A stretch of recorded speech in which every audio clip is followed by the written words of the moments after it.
Hey everyone, it is the Badass Buddha here, Dr. Lori Monaco, coming to you live on Facebook and YouTube to just have another conversation. I went live last night and didn't work out very well, but that I went live on my personal page, couldn't go onto my business page. So I am here tonight to go over a topic that is really near and dear to my heart. It is a series that I'm going to be doing over the next few weeks, once a week.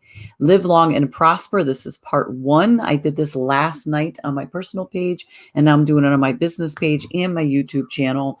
And I want to talk to you about your health because that is what I do, and I want you to hear all about it. So I am just going to get myself situated on here and jump on right now, and I should be live. So here we go. All right. Anyway, all right, I'm going to see if I could share my screen because this is really important. I also have some offers for you that I'm putting into the comments as we speak. So you will see those pop up. And just to let you know that the program that I myself lost 40 pounds on in 15 weeks, in a span, 15 weeks of the program in a span of 4.5 months. I am offering a discount tonight. It was supposed to go until Wednesday tonight, midnight, but I'm going to extend it to Thursday. But first, I want to just talk to you about, let's see if I could share my screen. Yes. Let's see what we got here. I'm not a big fan of sharing my screen on this particular program, but we'll see how it goes. This one's a little bit more complicated than using Zoom for this because I need an extra screen. But all right, so here we go. Live Long and Prosper is a series that I'm going to be doing, Discovery Workshop series, Steps to Living a Long and Healthy Life, Part 1. Okay, so let's get going on this. All right, so why am I doing this? Why am I talking about this living long and prosper? All right, so I'm going to answer that question, but look at this one first. Americans living longer, healthier lives. So granted, this is a study that was done in 2011. We do like newer studies, but I couldn't find anything like as of the last couple of years. So WebMD, Americans are living longer, a full year longer. 10 years, we have gained an extra year. So within 1 decade, U.S. life expectancy for birth increased from 77.8 to from 76.8. And they believe that the main reason we are living longer, healthier lives because fewer Americans are dying from breast cancer, colon cancer, prostate cancer, heart disease, and HIV. Okay, the question is, are we really living longer and healthier lives? And that's the interesting piece right here. So why talk about this? I'm talking about this because I am 51 and my youngest child is 7 years old. I had her when I was 43 years old. And the reality is this: when she graduates high school, I'm going to be in my early 60s. And the question I ask myself, do I want to look like her grandmother? Do I want to feel like her grandmother? And do I want to live a long, healthy life and look like her mom? Actually, I'd rather look like her sister, if you know what I'm saying. But that's my reality. That's the piece that I think about. And so, a few years back, I transformed my life. I transformed myself mentally and emotionally. But the physical piece, the physiological piece, so physical piece, my body, the physiological piece, how I felt, my health was sort of like straggling behind, right? And so what ended up happening was my body did not match how I felt, So as a result, I sort of just said to myself, okay, I don't want to do this anymore. Like, I don't want to be like this anymore. And I did try to lose some weight and I kind of failed because I didn't have anybody to be accountable to. And I knew, even though I knew what I knew, it was still hard to break some of those habits. And then finally, I discovered the program that I sell now, which is exclusively marketed to chiropractors. And what happened was that I repackaged it. So I added coaching, which is what I do. And I created a little group, and I became the person facilitating the group, but I also became the person that had to be accountable. I had to be accountable to my group and accountable to myself. So I couldn't get on the call saying, hello, I cheated, So that was the game changer for me, having that accountability piece. And I lost the weight. I feel great. And I now feel like I look like my daughter's mother as opposed to my daughter's grandmother. So that is why I'm here. And so I'm going to say hi to hola to my co-host Margarita. She's in the house. And the whole point of this conversation tonight is to really get you to one up yourself, live long and prosper. Okay. How do you define prosperity? Whatever way you want to. It could be money. It could be your career. It could be just life fulfillment. But one of those things should be health. So why? Why is that? Well, here's the deal. We always think of life as length of time, like how long do we live for? Okay. And actually, I think I'm going to hold on a second. I'm not liking the way this is. I'm going to stop sharing for a second, and I'm going to see if I could change my thing up a little bit here. So this way, I guess that's the only way it could be done. Maybe let me try this way. I know bear with me. I'm having fun. I'm having fun doing this. So let's see what I could do here. All right, let me try it one more time. See if I could share it so that the other screen is a little bit bigger, and we'll see if that works better. You see me doing all this stuff. This is so interesting. Okay, so let's give this a try. Let's see if this will work this way.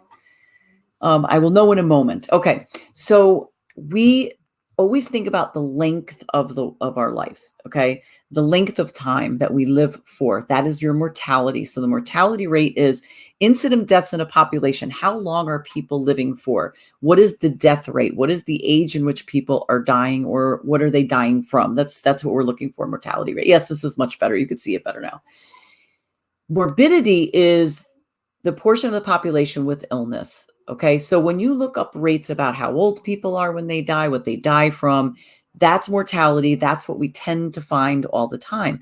But, when we think of statistics of saying, okay, well, we're living longer. Okay. That's wonderful. It's great.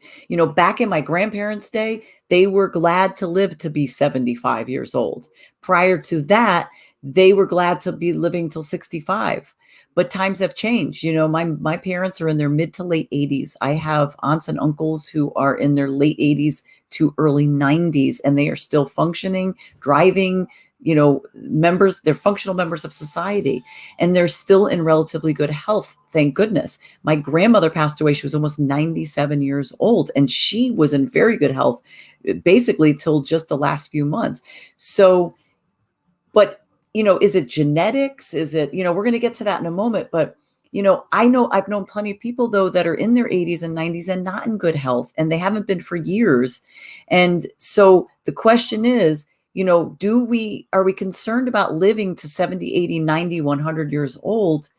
But do we just want to survive to that age, or do we want to actually be in good health, right?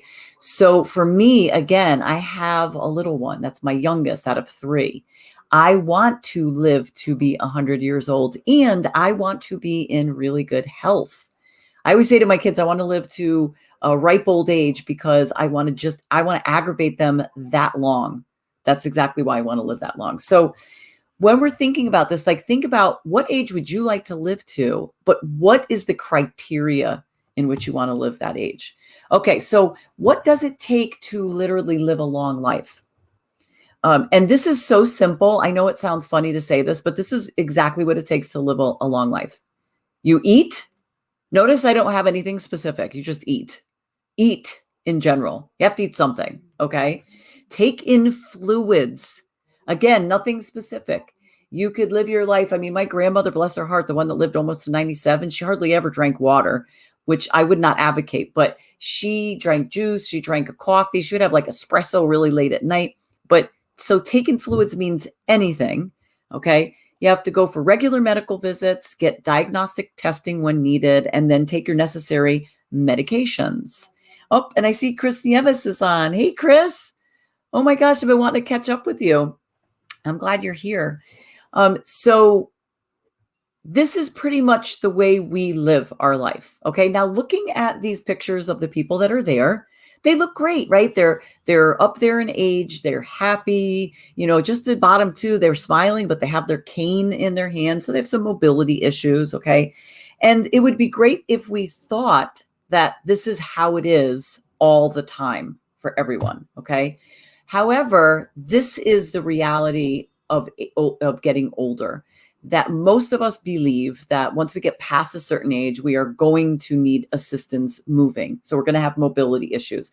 We are going to need assistance taking care of ourselves, that we are doomed to just sit in a nursing home and just be propped up in a chair, that dementia is a very common thing that occurs in individuals, just as cancers are really common and heart disease is really common. And actually the reality is they are really common. But the question is it the norm? Is this the norm that we are willing to settle for? Okay. I personally am not willing to settle for that. So that, and when you make a decision like that and say, okay, I want to live to be 100 years old, but I also don't just want to be propped up, in a chair living 100 years old. I want to participate in my life, and I want to be healthy, and I want to be mobile. And what is that going to take for me to get to that? So what does it take to live a healthy life? That's the big question. So it is eating a healthy diet. It is taking in the acquired amount of water. Okay. Daily physical activity doesn't mean you have to go to the gym every day. It just means that you have to move every single day. Take care of your body, your mind, and your spirit. Focus on prevention. So you could still get the diagnostic testing. You could still get blood work, but keep track of it. Control body fat. And, I didn't put it on there, but if you need medical assistance and you need medications, then you take them as needed. But that is not what's going to sustain you. That's only if you can't, you're not sustaining yourself. Okay. And I just want to point something out, that these pictures, right?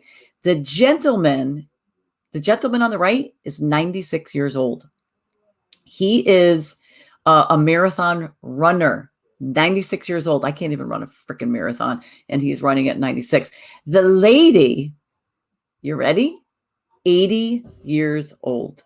She is fucking hot. Like, I gotta tell you, she looks absolutely fabulous. She is in better physical condition than I am. I lost 40 pounds. I am in the process now of starting to, tighten things up and getting things like, cut and, so I'm headed for that. But freaking 80 years old. She is just such a badass. And I love that. Right. So, but it's possible. See, these individuals are letting us know that this is possible. That, I remember my grandparents, they were old when they were in their 50s. I look back at pictures, my mother's parents died when they were like 72 and 74 years old. And they looked old to me back then. They behaved like old people. They moved around, but my grandpa was pretty slow, but my grandmother wasn't. But she ended up getting cancer, and it just took her out in 2 years. But 70s, I look now and I'm like 20 years, 25 years away from that, 20, something like that. 20 to 25 years away from their age when they passed away. That is not okay. I do not want to be somebody who is going to be ill and immobile at that age. I don't want to be immobile and ill in my 80s. I don't want to be that way in my 90s. I want to be doing what these people are doing in their 80s and 90s. So what do we need to do to get to this? We have to make better choices. If you want to live long and prosper, you have to make better choices across the board. So the big take here is taking care of body, mind, and spirit, taking care of the body, the physical body and the physiological body, understanding how your body works and giving yourself things that you need that are going to sustain the body. And then the body is going to be able to let you do what needs to be done to keep yourself strong and healthy. Okay. So let me just show you again. I was talking about the mortality rates, and I couldn't really find any statistical diagrams on morbidity rates. But so this one's interesting. This is the leading cause of death. So granted, this is 21 years old. I couldn't find anything sooner, but it's just I like the way they did this. So in the green, the leading causes of death in the United States: heart disease, cancer, stroke, chronic lower respiratory disease, unintentional injuries, diabetes, pneumonia, influenza, Alzheimer's disease, and kidney disease.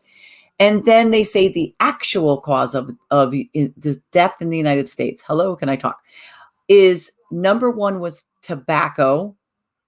Second was poor diet and physical inactivity, meaning that those two things and alcohol consumption, so those three things, lead to heart disease, cancers, strokes, diabetes. They could technically lead to unintentional injuries, Alzheimer's disease, kidney disease, all of those things in the green. And interestingly, I was reading another article, but they didn't have a new diagram that they put together. Poor diet and physical inactivity has surpassed actual cause of death. It surpassed tobacco's actual cause of death. So number one is no longer tobacco. It is now poor diet and physical inactivity. Both things we can change, both things that we can fix. Okay. So I just threw this one up. This statistic is interesting. This chart was created, the purple or bluish purple is created from 2014, 2018 data between February and May, and they're just sort of showing comparison of COVID-19 February to May, like a few months period. So, but still, heart disease, number one, cancers, okay? If we just sort of overlook COVID-19 because this is a different sort of circumstance, but cerebrovascular disease, which is stroke, okay, aneurysms, Alzheimer's disease, diabetes, okay, still very high. We're talking just a few months, okay, very, very high. And what do they all? What connects every single one of them? It is what you put into your body. It is your diet.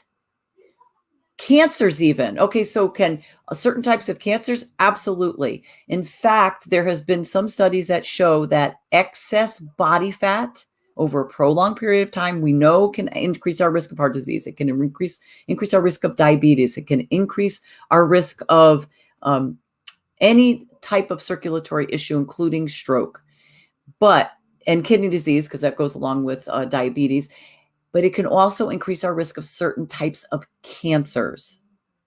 And when you consider that a third of the population is obese, not even just overweight, obese, this is the true epidemic that's happening. And when we also hear things like, well, people are more prone to COVID when they're overweight, people are more prone to COVID when they're not in great health. And when we look at our overall health in this country, it is not good.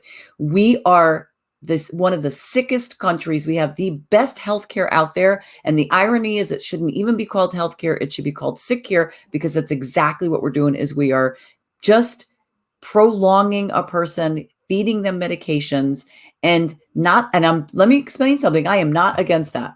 Okay. I think emergency medicine especially is one of the best things ever. And we can treat things. We have so many ways to treat things, but so many of them are treatable first by making different choices. Okay. So shout out to Jessica Katzowitz. Is that right? Did I say it? Katzowitz? So hi, Jessica. Thank you for coming on tonight. So the food we eat is putting 11 million of us into an early grave each year. Okay. So this showed up in the Lancet. Found that our daily diet is a bigger killer than smoking. So this is where I got that statistic, and is now involved in 1 in 5 deaths around the world. Salt, whether in bread, soy sauce, or processed meals, shortened the highest number of lives. Researchers say this study is not about obesity, but poor quality diets. Do you know we make an assumption that people who are obese don't eat well? And in the end, majority of them tend to fall into that category, although not much. You can eat really well and just eat a lot and become overweight, okay? But we also make an assumption that people who are thin are in good health. And that's not true. It's very complicated why people store body fat. Most of it is the fact that they're just not burning calories and they're eating more, they're taking in more than they're burning. Okay, so that does make sense. However, there are plenty of people out there, though, that have an interesting metabolism where they're burning calories very easily, but they're still putting crap into their body. Okay. And that's what this conversation is about tonight. The conversation is about starting this live long and prosper conversation, which again is going to be weekly. The first topic of conversation is eating healthy, eating a clean diet. Okay, so check this out. I just thought this was very interesting because, it's really colorful and you can get a good idea. Global dietary targets. Are we eating enough? So this is global. It's not just the United States. Nuts and seeds, 12%. Okay. This is 12% of when we should be eating. You look at the difference. Same thing with milk consumption. Although milk consumption, you can argue a bit because we could talk about the problems with drinking milk, but I'll save that for another day.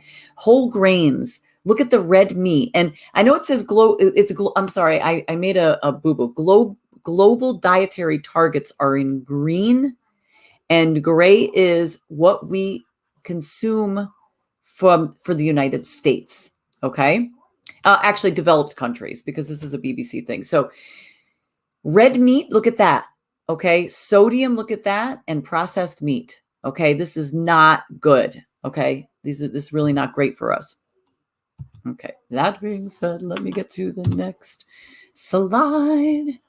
So what we have to consider is quality and quantity. The quality of the food that we're taking in and how much of it that we're taking in.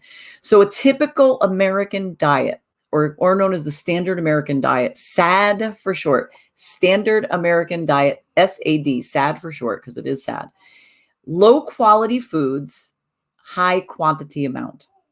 So we take in a lot of these foods and they are low quality foods, very low in nutrition, a lot of empty calories, lots of salt, lots of fat, lots of trans fats, and very high carbs, but with refined sugar, overprocessed flour, lots of sugar, versus a clean diet, which is high quality. And we take this in low quantities. Okay. Low quantities. And look at how nice that clean diet is. You got grilled chicken, you got some fruits that you're there, some vegetables. Okay. How many people are really eating this way? Okay. So let's check this out for a moment. So processed foods make up close to 70% of the US diet. 70%. Americans spend 10% of their disposable income on fast food. The average American consumes 130 pounds of sugar per year. Most people don't even know how much sugar we are allowed to consume in a day. And it is low. It is low. Like talking about excess sugar, added sugars. For women, it's like 6 teaspoons of added sugar per day. That's it. Okay. More than 1/3 of US adults are obese. And in the early 2000s, 60% of all middle schools and high schools sold soft drinks in vending machines. That has changed in a lot of states because they passed a lot of laws. However, those that are still putting Snapple in there, Snapple is not juice. Snapple is colored sugar water. And even if there is fruit juice in there, fruit juice is still very high in sugar. Just because it's fruit and it's natural does not mean it's not high in sugar. So anyone who's diabetic will tell you that their doctor says, be careful about your fruit consumption. Fruits are natural, but some have higher sugars than others. So there's certain fruits you want to stay with and certain fruits you want to avoid a little bit more. Okay. And then the standard American diet, again, these percentages are off just a little bit, but it still gives you a great idea. 62% processed foods, oil, sweets, refined grains, 25.5% of meats, eggs, dairy, fish. And I'm going to go out on a limb here and say that most likely fish is the least consumed out of that 25.5%, because Americans, we just don't seem to like fish all that much. Not like other countries, let's say. And 10% unrefined plant foods, such as fruits, vegetables, beans, nuts, seeds, 2.5% whole grains. Look how small that is. And whole grains are necessary to help move things along in our system. They help us move things a little slower or break down slower so that absorb slower. So this way we don't get big time sugar rushes. And it's better for, our digestive process and our utilization process. Let's put it that way. All right. So this is what I'm going to leave you with. Okay. Foods to avoid. So if you want to start looking into creating a clean diet for yourself, this is what you want to consider because you could look up a whole bunch of things and that's going to say, make this suggestion and make that suggestion. Let's keep it simple. If you want to start tomorrow and implement a clean diet for yourself, this is what you need to avoid. Highly processed foods, anything high in added sugar, anything high in sodium, trans fats, and foods low in overall nutritional value. That is what you need to avoid. Okay. What does that mean? That means that you need to start having whole foods. Not that you have to shop at Whole Foods, although you're more than welcome to. But I mean, you have to have whole foods. That means you have to get the chicken. You have to get the fresh vegetables. You have to get the fresh fruit. And you have to make it yourself. Our convenience is killing us. We are always go, go, go. We grab food while we're out. We just get prepackaged food from the store because we don't have time to cook. We don't have time to do this. And our convenience is killing us. And all you have to do is make a simple change to accommodate a clean diet. It will take some time and it's not easy to do because you're habitually running a different way. But once you get used to it, you could do it. Again, examples of the foods that you need to avoid: processed foods, artificial sweeteners. Okay. Xylitol is iffy. So we won't necessarily put too much pressure on xylitol. Refined sugars, brown sugar, table sugar, corn syrup, processed meats. So deli meats, hot dogs, Spam, packaged foods and snacks, candy, chips, soda, alcohol, anything that you buy, that you put in the microwave, that you just make, that's a prepackaged food in the frozen section, like it's already made meal.